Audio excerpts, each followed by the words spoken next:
I think I have all the electronics ready to go. Unfortunately, I will not be showing how I soldered all this, because as you can see, it's a big mess. And I will show you the diagram that I used when I put all this together.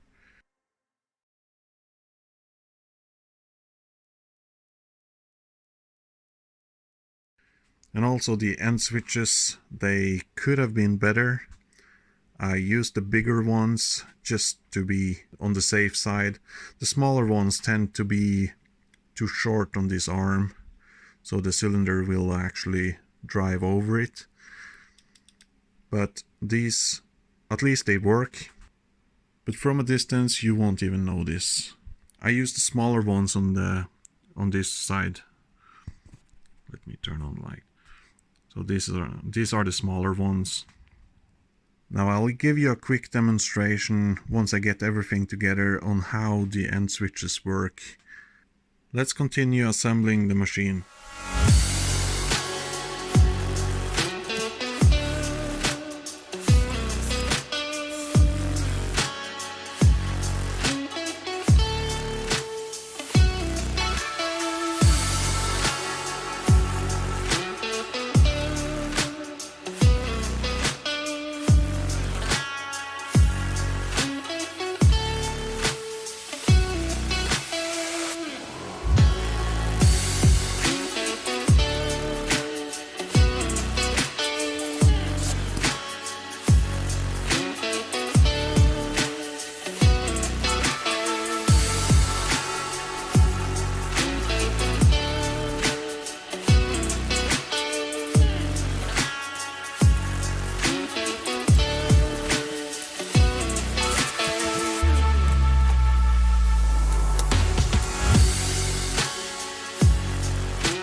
The 349 is now finished. Now I'm still going to add a few more lights. I need the lights on boom, and then there's other work lights that I want to put on the chassis. And now I'm going to show you how the functions work, and I'm going to show you the sound kit that I installed in this machine. It actually has the real 349E sounds. I found them on YouTube and I ripped them off and put them into the sound unit. So anyway, I'm going to grease the cylinders now before I begin using them, and I'll show you functions and the sound after that.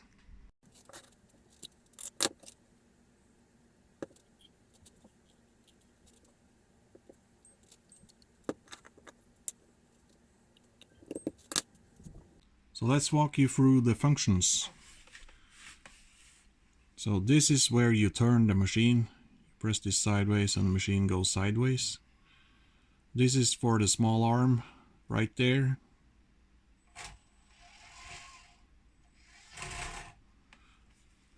And this is the large arm up and down, and the bucket sideways. So I'm going to start the engine now so you can hear.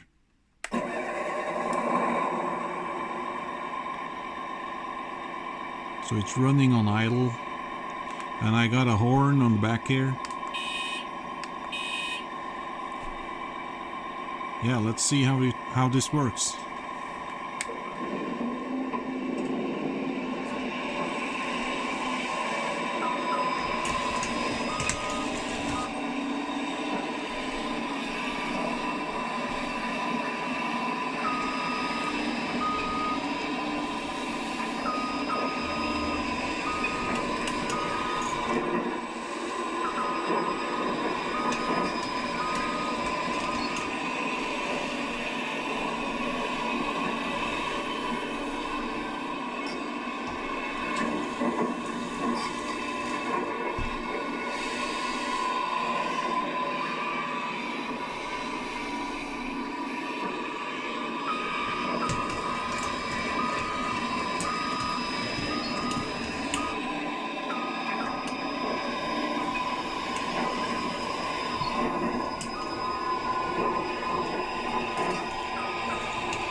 So that's the Bayer USM RC2 sound module, and I think it's really amazing how well it works once you put in the right sounds and everything.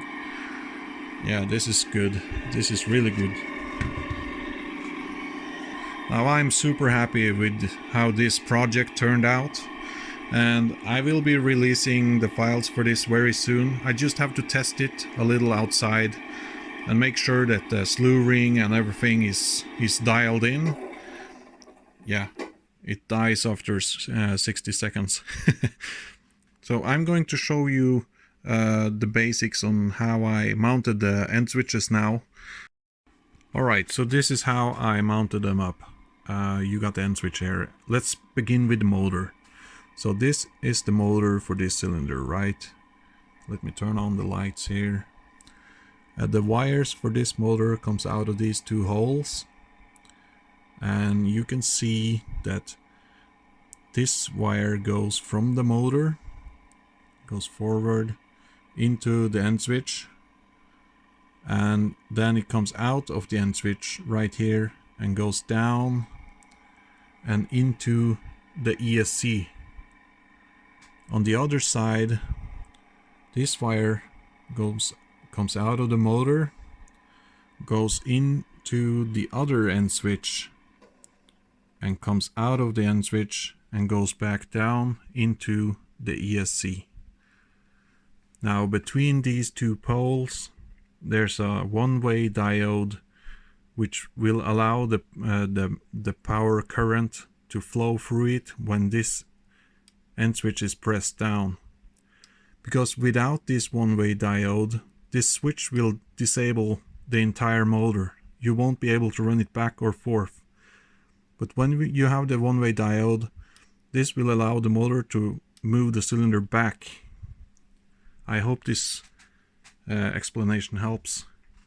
I did the same thing with the end switches on this motor. And I did also the same thing with the end switches for the boom. One of them is here. When I raise the boom,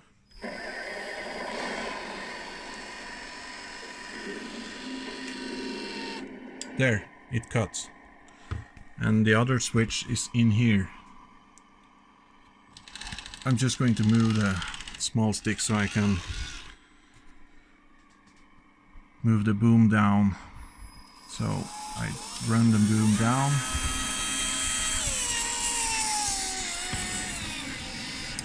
There, it cut. It's hard to film in there, but it's in there. And also the same thing with this one. When I run it, it automatically cuts right there, and I move it back. Yeah, it's kind of, everything is in the way. Okay, so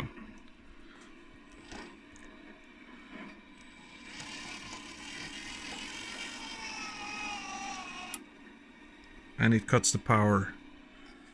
So it goes in, cuts the power, comes out,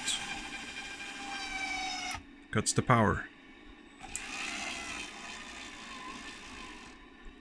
If you're new to all this electronic stuff, don't worry. It might look complicated, but in reality it's really simple.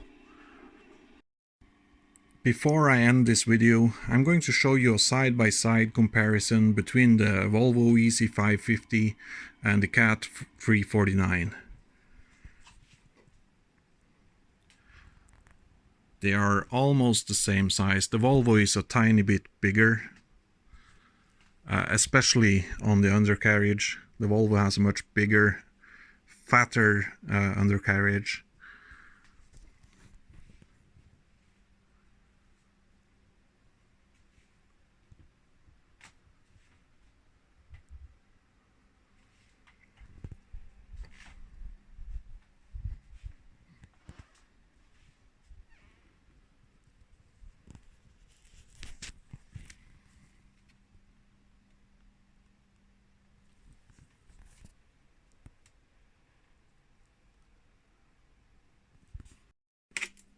So here's the dimensions. The Volvo is 29 centimeters, a little over 11 inches. And the CAT is 25 and a half, 10 inches.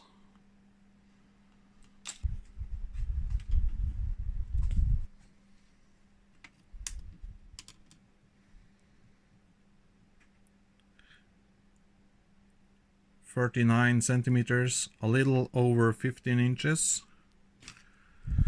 And then the Volvo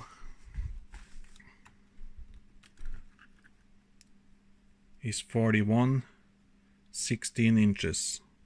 So that's the main size difference on these machines. The overcarriages are almost the same size, and the arms are also the same. Except for the CAT, which has a longer boom and a longer stick. You can't really see it that good here, but now, as I said earlier, the files for the cat, they are coming out soon. That's it for this video. Thanks for watching, and give me a thumbs up if you liked the video. I'll see you next time. Bye bye.